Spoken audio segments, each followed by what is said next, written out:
I don't have friends.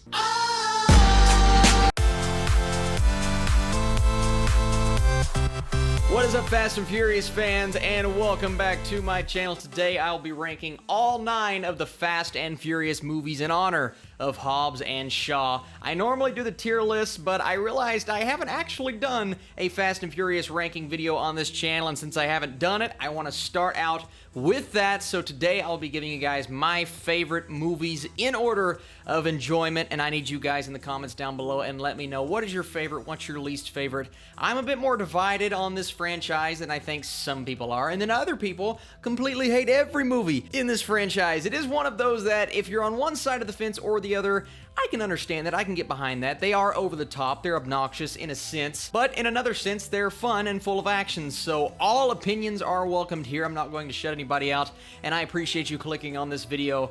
And we start with number 9. And coming in at number 9 is Too Fast, Too Furious, directed by John Singleton. And this was the first movie, well, the first one after the original, of course, but the first one to not feature Vin Diesel as Dom. And I'm like, all right, it's kind of interesting that he is not in this movie, and they tried to explain that later on, and it's just like, it just felt odd to me. But okay, we have Paul Walker, we have Tyrese Gibson, a lot of great actors and character actors in this film. And I'll admit, the double crossing, it's kind of interesting, and there are some storylines in here that do begin to create that friendship or that family that we see later on down the line. But this movie for me just, it didn't work. It didn't work as a sequel to capitalize on the original. It didn't work in taking what we knew from the first and expanding it, making it something, not that it had to be bigger, but making it something bigger and better. It just made it kind of, yeah, all right, I don't know where this franchise is going right now. The sequel didn't necessarily deliver, but let's see what they come up with next. And they decided to go in a completely different direction for the third movie. But in terms of this sequel, it really is the one for me that I just kind of forget about the most. The plot was a bit bland. The characters were fine, and they develop later on in the movies, but that's later on. This sequel just, it fell flat for me. Nothing stands out about the direction. The car aspects of the movie, what this franchise was all about in the beginning, they're cool for the most part, but the plot and the story, and it didn't have that over-the-top, fun, exciting nature yet. They weren't quite there. Paul Walker is great as always, but he really is this movie's saving grace for me. Next up, may be a divisive one for some. I know friends that really love Tokyo Drift, and I have nothing against those friends. Listen, this is a movie that is very stylistic, and I understand that. It's extremely different from what the first two brought us. The focus is still there on the racing and the cool factor of what these movies are all about, and it's directed by Justin Lin, who really has crafted this entire franchise. And okay, it didn't work in the beginning. Then he rejuvenated this franchise, so I have him to thank for that. But this film in particular didn't really have a compelling character other than, in my opinion, Han. I really love Han as a character, and his presence in this movie was great. Everyone was excited to see if he would come back in a later film, and I'm not going to say anything, but they carried on those storylines. The character for me that falls flat is the character of Lucas Black. He really is the make or break character in this movie. A lot of people enjoyed his presence and enjoyed what this film did in terms of story. I'm kind of on the opposite end. I didn't really enjoy the story. It was messy, it was convoluted, nothing stood out about the filmmaking. Once again, and I'm going to keep coming back to this, the car scenes were cool, but that's really all it brought us other than a few memorable characters and a great setting for this movie. You do something like this in Tokyo, of course it's going to be cool. The storyline, on the other hand, Next up is 2009's Fast and Furious. Not The Fast and the Furious, it's the 4th movie in the franchise, and it's another forgettable plot. Let's face it, the first few movies in this franchise, other than the original, they didn't do anything to stand out. They didn't do anything to captivate audiences. Yes, we were continuing to watch because we wanted to see where these characters went from the first. I wanted to see personally how Dom was going to come back into the mix and what this storyline was going to be.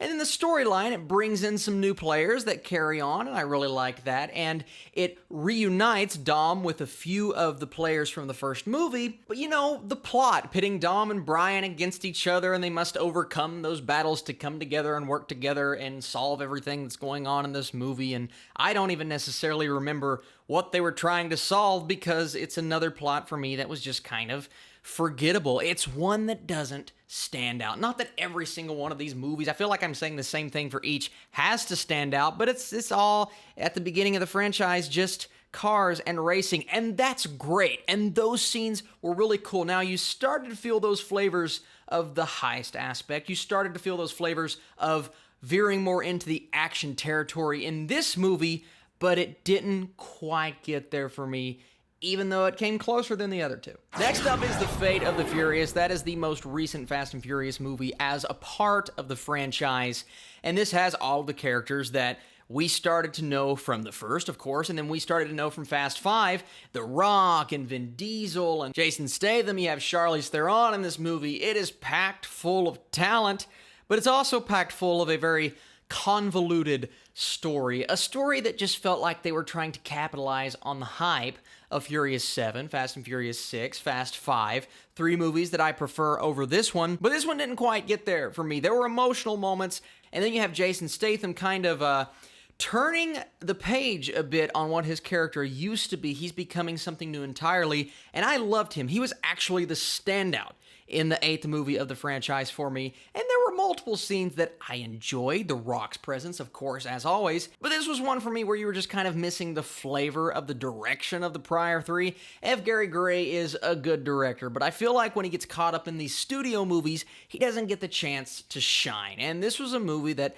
clearly they were going for $1 billion, again, because they knew they could accomplish that, but they didn't give him a chance to do something out of the box, do something different. And my big issue with this movie, as opposed to something like a Hobbs and Shaw, they're both over the top. They're both full of action. This movie tries to get more emotional, and it's absolutely more dramatic. And when those moments are injected, I found them to be a bit flat because of the two mixing tones. It didn't go together for me to come together at the end of the day to make a cohesive film. This wasn't a bad experience in the theater, absolutely not. But it's a movie that I can look back on and say, you know, it didn't quite work, I think, as well as they wanted, even though I'm still excited to see another one. And then we come to the original, The Fast and the Furious, the very first, the introduction, for us anyways, to Paul Walker, and then you have Vin Diesel as Dom, and you have the origin for a few of these characters before the family started to grow. And here's what I really like about this movie. It knows exactly what it is. It knows exactly what it's trying to do.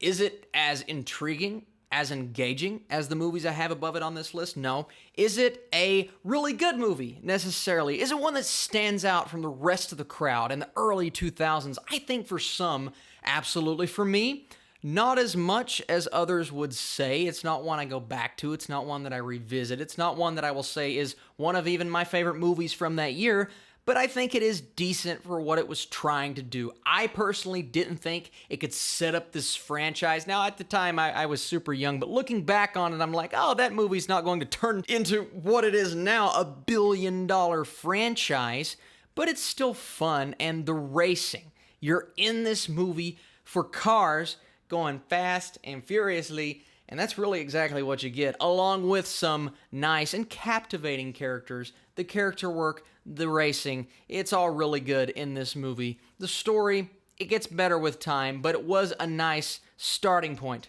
for this franchise in the future. All right, now we're getting into the movies where I'm like, all right, we finally have a good movie here. The first one I'm talking about is number 4 on my list. That is Fast and Furious 6. There's 3. There it is. This is actually one I need to go back and revisit because when I watched it for the first time, I was really tired, and I actually haven't watched it since. But I remember having a great time with it. The logic, especially for the final scene in the movie, it's not there. But you're on board and you accept it because they refrain from the serious stuff a bit more than they refrained from it in the 8th movie. And it's way more of an action-packed, intense movie than the first few films. It really is just a really fun time in the theater. Not as engaging of a plot as 7 or obviously Hobbs and Shaw, but it is one that brings all of these characters together. You're continuing to flesh out the dynamic of family, and you have a really good character played by Luke Evans. Luke Evans brings another dynamic to this movie on top of what they already had with the team. I think the 6th film of the franchise is a pretty dang solid one, and it's one that I need to go back and watch again. At number 3 on this list, I hate just talking about Furious 7 because it makes me sad. It makes all of us sad when we lost Paul Walker. First of all, we lost an integral part of this franchise, sure, but that's not as important as losing the actor Paul Walker, losing someone that I think had a lot of talent and was going to go on to do bigger and better things in the future. Rest in peace, man. You are going to be missed, but the way that they play that out in this story, improvising on set. Listen, I think the movie was going to be fine regardless. You know, I may not have even liked it as much as I did 6 if it would have come out and everything would have been okay. But then you write that little moment into the movie and you're introducing a really bad villain in Jason Statham. And that's one thing that kind of cracks me up about Hobbs and Shaw. It's like Jason Statham did some bad stuff in the movie where he was a bad guy, and then he comes in now, he's like, oh, Jason Statham, you're cool, and you were bad in this movie. You have Kurt Russell, you have the whole team, and Roman, and Letty, and of course, Brian, and Dom. I mean, it's just, everything is there to make a good movie. Sure, the plot is your typical, we have to stop this guy from doing this thing, but hey, it was entertaining enough, and it did do something at the end of that movie that absolutely broke me and made me emotional in all the right ways. Furious 7 is a really solid entry in this franchise. It's not my favorite, but it does hold, I think, the best moment. And at number 2, the brand new movie in this franchise, Fast and Furious, Hobbs and Shaw. What a fun time in the theater. I had a blast watching this movie. The characters, we know them, they've built up to be something. Now, Jason Statham's character, like I said, very different from what he used to be. But you buy the chemistry with The Rock. Just them sitting in a room, jabbing each other, going back and forth. Some of the funniest stuff I've seen all year. You package that in with brilliant action, cameos, lots of cameos in this movie. I'm like, okay, didn't know this was the cast that was filling out, but I'm loving the direction that they're going.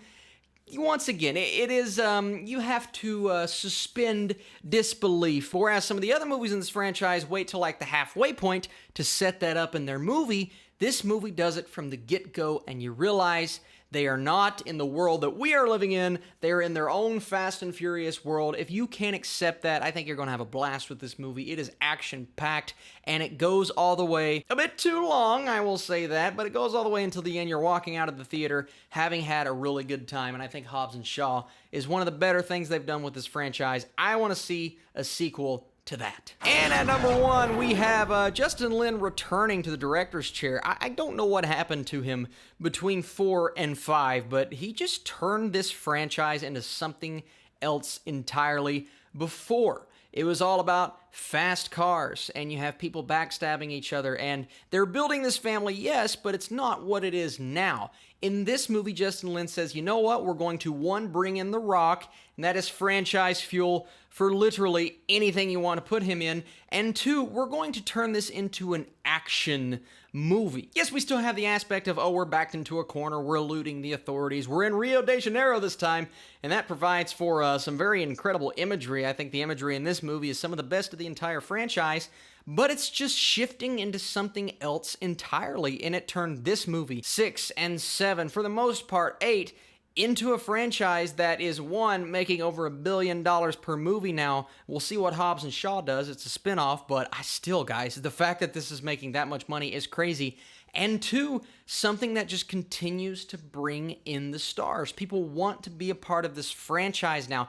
It's fun, it's entertaining, and I think a lot of that came from Fast 5. This set the tone for what the Fast and Furious franchise is now, whether you like it or not. And I'm not sitting back saying I'm the biggest fan of this franchise. Even the highest movies on this list, I'm still in like the 7 range. I would give this one more of an 8 just because of how it transformed the way we feel about this. There's still that fact that it's very absurd and over the top for sure, but it wasn't quite as bad as it is now. And 2, the action and just the impact of every single punch and every frame of adventure in this movie is just so thoroughly exciting, and I haven't had that feeling with any other movie in this franchise. I still think Fast 5 stands out beyond the rest, and for me, it is my number 1 favorite movie in the Fast and Furious franchise. So what say you guys? Are you massive fans of Fast and Furious? Would you put Tokyo Drift up there? Would you put the original at the top? Did you like it when it was less of an action franchise and they were focused more on being Fast and Furious. Regardless of what your thoughts are, I want to thank you so much for watching this video. I had a great time talking about my love for certain things in the Fast and Furious universe and just rehashing the fact that all movies are subjective. Regardless of how you feel, we can all come together and talk about it. So many more things coming out today. Be sure to check out my Hobbs and Shaw review on my channel right now, and I'll be seeing you guys very soon.